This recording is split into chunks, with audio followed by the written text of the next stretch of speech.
Good afternoon. Dwayne here, Dry Creek Wrangler School.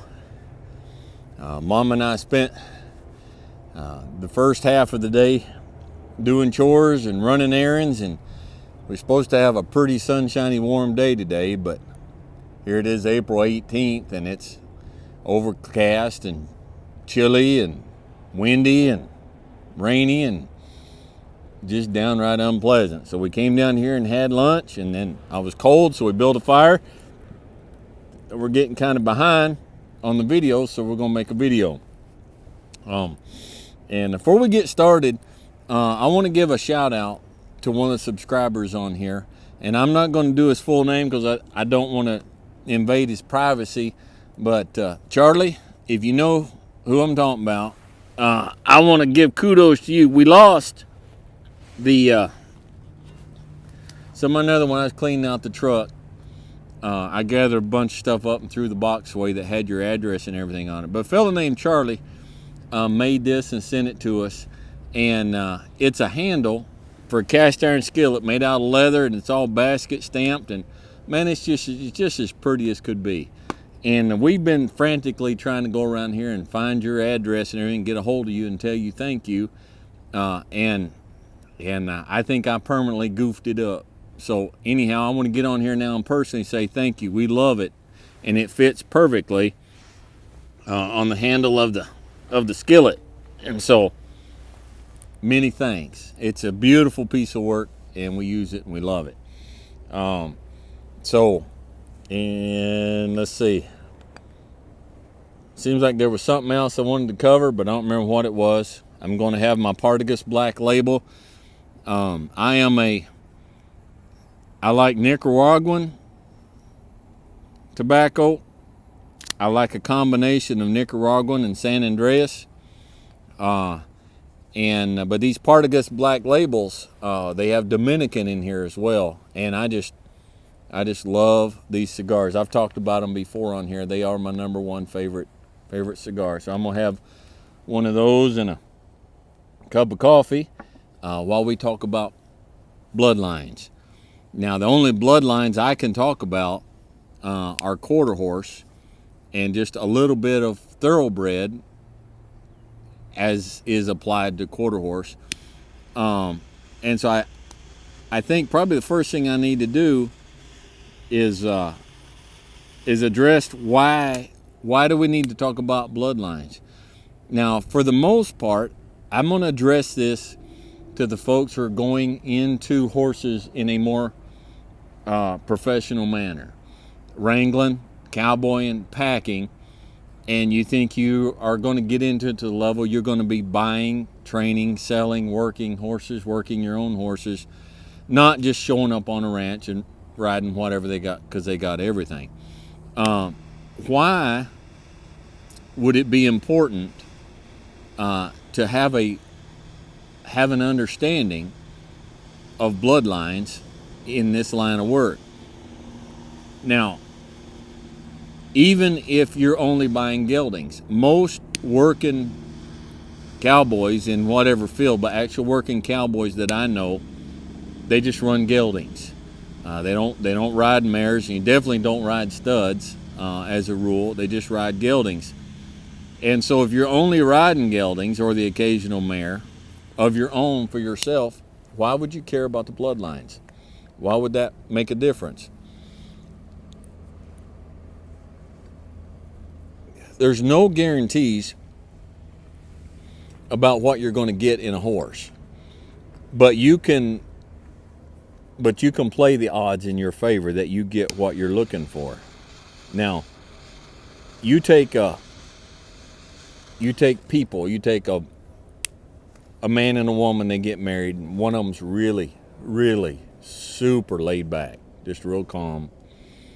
And then the other one is just fiery, just real volatile, temperamental, quick to love, quick to hug, quick to forgive, quick to get angry, just real passionate and quick. And when the children start coming along, and you get a child that's very quick to get angry, but then very quick to forgive, very quick to be sorry, the first one to give a hug, the first one to throw a tantrum, the first one to fall in love. You say, well, got that from the mama. It's in the blood. You get one that's, if mama's the one that's like that, it might be daddy. You get one that's just so calm, so laid back, nothing bothers them. They say, well, he got that from his daddy. You get one that's super artistic, or you get one that's incredibly mechanically minded or mathematically minded or whatever, and they'll say, man, his granddaddy was just like that. It's in the blood. And the same is true with horses. If you're in the cowboy world and a young man says, Dwayne, I'm looking at this horse and I'm looking at buying this 2-year-old colt. Well, what do you know what his bloodlines are? Well, yeah, his dad, he goes back to Hancock, and on the bottom he goes back to Two-Eyed Jack. Then I can tell that young man, you can pretty well guarantee this horse is going to grow big. He's going to be a big horse. He's going to be a stout horse. He's going to be a very, very tough horse. I mean, can do a lot of work and not break down. He's probably going to be naturally cowy, but he's going to have some bronc tendencies in him. Because Joe Hancock, the horse, Two-Eyed Jack, they pass those tendencies down. Now, there's something in the horse breeding world that's called prepotent. You want the perfect example of prepotent, go to Justin Morgan. The entire breed of the Morgan horse was built on one stud named Justin Morgan. He named that because he was owned by a guy named Justin Morgan. And his characteristics were so good, but not only that, but it was balanced with his ability to pass on his personal traits was so strong that when you got a Morgan horse, you knew what you were getting because it was so strong in the blood. And there's horses that have such strong characteristics, but their ability to pass those characteristics on were equally strong. That you can say, you can look at a horse, they say, I want to sell this horse. Is the horse papered? Yes, the horse is papered. What are the bloodlines? And you can look, and if the horse is up pretty close to Zippo Pine Bar or maybe Skipper W, you can say, well, the odds are this is going to be a very laid back, easygoing, non-problematic kind of horse, but there's no guarantee he's going to be real cowy. So it would just be beneficial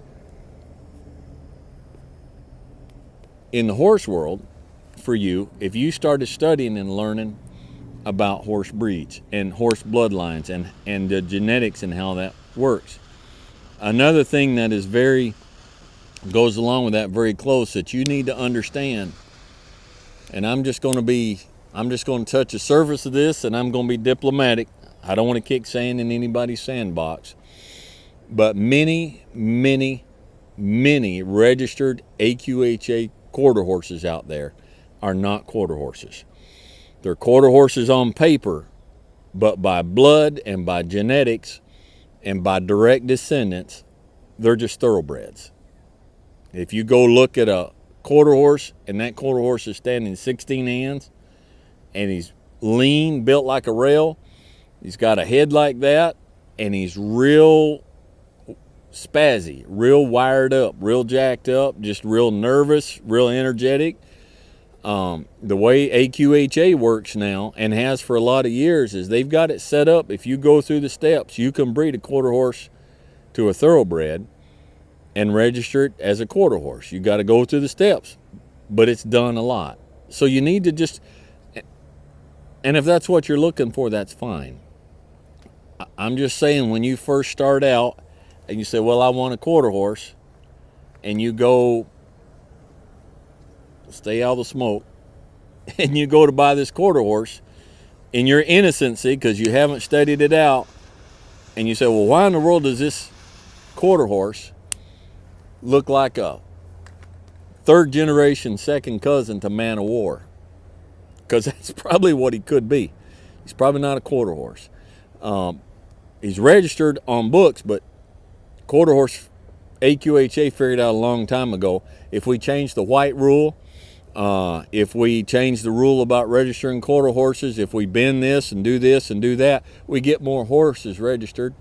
And every horse that's registered, they get a chunk of change, especially since they've raised their prices now. So in case you're wondering, I am no longer a member of AQHA, and when I get AQHA registered quarter horses, I don't transfer them anymore because it doesn't mean anything. You can take a AKC registered German Shepherd and you can breed it to a Golden Retriever,